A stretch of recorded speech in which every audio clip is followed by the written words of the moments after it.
Sabi ko, tikim lang, inubos. Guys, may nakita na naman akong kakaiba dito na pagkain dito sa Japan na ang ginagawa ay pang furikake. Alam niyo yung furikake, ang ibig sabihin nun yung parang tinatoppings lang sa kanin na iba't ibang klaseng lasa. Ito naman ay gawa siya sa itlog.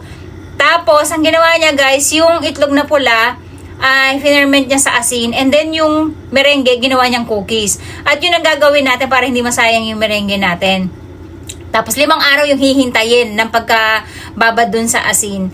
And then after niyang maanlawan ay papatuyuin niya lang hanggang sa mag-dry ng 2 days. Grabe guys, ang haba ng proseso. So 1 week kaya kailangan ay gawin na natin to kasi para makita nyo kung paano siya gawin at syempre iti-taste test din ng lola nyo kung masarap din ba siya. Kasi mukha siyang masarap, diba? Yun nga lang siguro sobrang alat nito.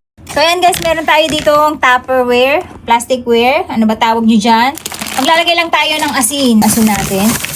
So kakamay na lang ng lola nyo. Kailangan yata malalim. No? So ayan.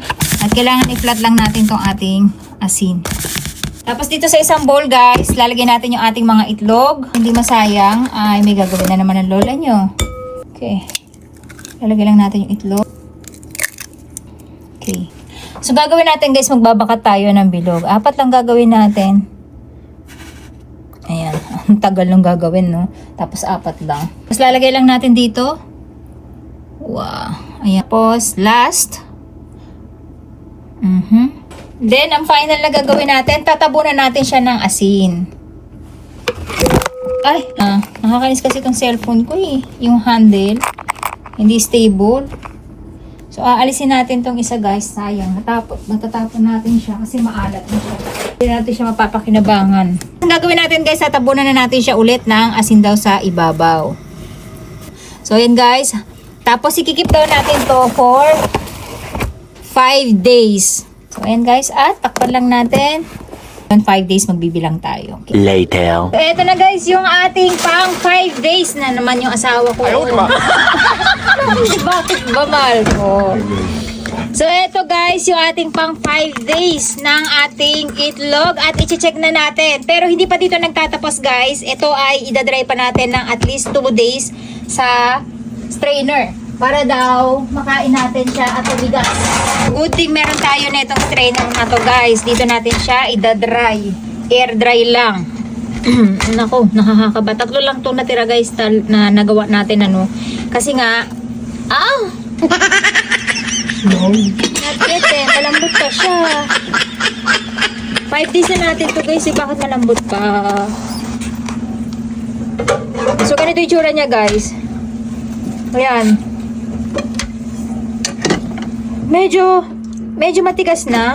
Sa isa na ako nakakakaba. Ayan oh.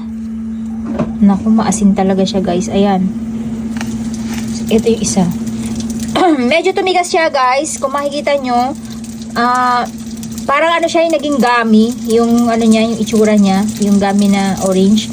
Ayan, matigas na nga siya guys. Tapos, huhugasan daw natin siya sa tubig bago natin siya i-dry. Yan na naman yung asawa ko. Ayan. Para daw mapadry natin siya at maalis yung asin niya na nakakoat sa kanya. Ayan. Wait lang mahal ko, pwede. So ayan guys, ganyan yung itsura niya. Ang ganda. Oo nga, matigas nga siya. Pero yung ano niya, madulas yung labas niya, no? So ayan, ganyan yung itsura niya guys. At idadry lang daw natin to. Ito actually guys, ganito yung ginawa ko yung una, tinanggalan ko ng ganito para hindi naman masagwan tingnan. Actually, yan yung pinaka parang fetus niya eh. Ang mangyayari, pag tinanggal niya yan, magbubuka yung pula, lalabas. Kaya pumutok yung isa natin. Kasi ganun nangyari. Guys, ito talaga, tumigas talaga siya. Para siyang naging crystal jelly, no? Tapos, ilalagay lang daw natin dito at idadry lang natin sila ng 3 araw. Tapos yung asin natin na to, tago lang natin guys. Baka gawin pa natin to ulit pagka nakakuha tayo nakabili tayo ng itlog. At i-update ko kayo after 2 days ulit kung matutuyo na siya. Later. Ito na po siya ngayon at napatuyo na natin siya ng 5 days. Actually, ang sabi niya sa video 2 days lang. Pero hindi po siya natuyo. At eto nga kahapon natuyo siya pero nabasa ng konti ni Ate Aska. Kaya isa lang yung perfect na natuyo. Ito. Yung kabila niya ay netong dalawa natin ay hindi pa talaga natuyo dahil nabasa ni Ate As. Ito, talagang perfect na tuyong-tuyo na siya. Ayan, ganyan yung itsura niya guys. At ang gagawin natin ay kakadkarin lang natin siya. Ito guys, yung bagong luto nating kanin. At ang gagawin natin ay kakadkarin lang natin yung ating itlog. Guys, ayan nakikita nyo. Nag-aasin nga lang talaga siya. Ooh! Look at that! Diba? Ano kaya lasa nito guys? Super alat siguro nito kasi talagang nakababad to ng 5 days sa asin. Maalat to. Tikman na muna natin yung ganito kakunti. Baka mamaya maalat hindi natin makain. Tikman na muna natin yan guys. At ito na yung ating kinadkad na itlog. Gawin natin guys, titikman lang natin itlog muna. Hindi muna natin siya lalagyan ng kanin. At ganyan yung itsura niya. Ayan. Ang kunat-kunat na niya. At wala naman siyang amoy. Amoy itlog din. Hindi naman siya amoy bulok. Kasi nga finerment natin siya sa asin. Itadakimasu guys. Yung labas niya guys, sobrang alat. Yung loob niya, hindi nyo na malalasahan yung lasang itlog. Medyo malansa siya guys. Alam niyo yung lasa ng itlog ng salmon. Ikura, ang tawag nila dito sa Japan. O raw. Ganon yung lasa niya guys. Medyo naging malansa kasi medyo malansa talaga yung raw yung itlog ng salmon. Parang medyo naging siya guys, yung masebo. Alam niyo yung pag kumain kayo ng sebo, dumidikit sa ngipin, ganon. Yung texture niya parang kandila na yung wax, alam niyo yung wax ng honey, ganon. Kasi dumidikit siya sa ngipin. Tapos, maalat. So, ganon lasa niya guys. Ang gagawin natin, halatang hindi ako nasarapan, di ba? Kita niyo naman daw ako tumapik.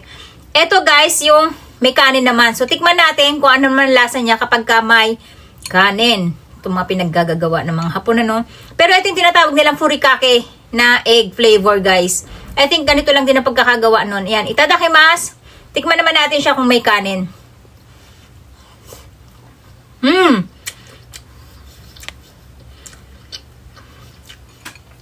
In fairness, maalat. Pero, guys, bagay na bagay sa itlog. Kaya sa kanin.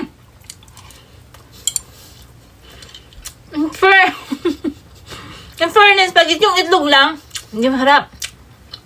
Eto, parang naging lasa siya ng itlog ng salmon. Ganon yung lasa niya. Aba, ang mahal kaya ng itlog ng salmon, guys. Dito. So, pwede na tong gawin. Nga lang, dapat madami yung gagawin nyo kasi para hindi aksayado sa oras. Kasi nga, imagine niyo ginawa natin to almost 12 days. Kasi nga, nabisin lola nyo. At hindi ko pa nga nakita na yung tuyo siya. Kaya, pinaabot ko ng 5 days yung pagkakatuyo sa kanya. At, 7 days na nga inabot kasi nabasa ni Ate Aska. Tudot ka na pinatutuyo, ayaw pa rin matuyo. In fairness, guys, I love it. May kanin, guys, sakto lang yung alat niya. Ang ganda na itsura niya, tingnan nyo. Nakakasosyal. At yung lasa niya, para kayong kumain ng salmon. Ang sarap. Hindi nyo maiisip na itlog yung kinakain nyo na na sariwa. Hindi ganun yung lasa niya. Lasa na siyang salmon. Itlog ng salmon. Ito pala magandang pang alternate sa itlog ng salmon, guys. Grabe, ang sarap.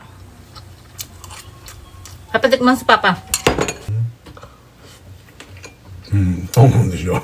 Salmon no tamago de そう しょ でしょ。魚の卵でしょ。 違う。鶏の卵よ。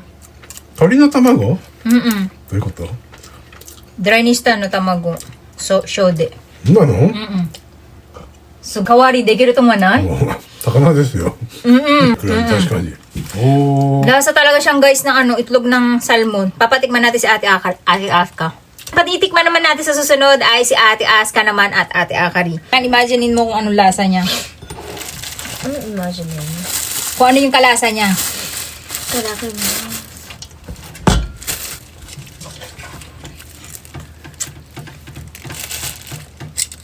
Sarap, di ba?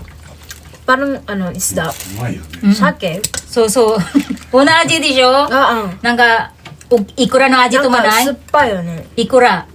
Bakit ano ba to? Egg? Futsu no tori no tamago. Betsu ni taksan tsukutte mo inda kedo ne, 1週間かかるんだよ。2週間。 Sarap. Sarap, di ba? Para siyang parang salmon kaya motoyaso ko naru salmon yuri. Oo nga. Kawari ni tumanay. Papa mo unaji ko to ita. Salmon latte. Bakit nilagay man ng shio? Oo. Shoni may tanong. Isukan de. Kaya, 10 out of 10. 10. Ang sarap niya guys. Kapag gusto nyong kumain ng itlog ng salmon, tapos namamahalan kayo o hindi kayo makabili, pwedeng pang alternate, promise. Gumawa lang kayo ng ng parang sushi na shape, tapos yun itoppings nyo. Sigurado Ang mabibetan nyo. Nga lang sobrang alat, no? Kaya kailangan ay yung at least tamang-tama lang sa kanin. Maganda siyang pang alternate guys, promise. Ay, sabi ko tikim lang, inubos. At least nasarapan ka. No? Kumain pa yan ng kanin, partida. Nakakain lang yan ng kanin, guys. Tinawag ko lang yan para mag-taste test. Sabi ko, tatawagin ko sa Akari. Wala nang tinira kay Akari. Kinain lahat. Hala ko kumain na kayo. So, ayan. 10 out of 10 daw. 10 daw siya. Si Papa. 10! Si Papa mo 10, guys. So, ayan. Nag-empake kasi ako ng mga kimchi. Sarap. So, ayan lang, guys. Ang galing. Try nyo din.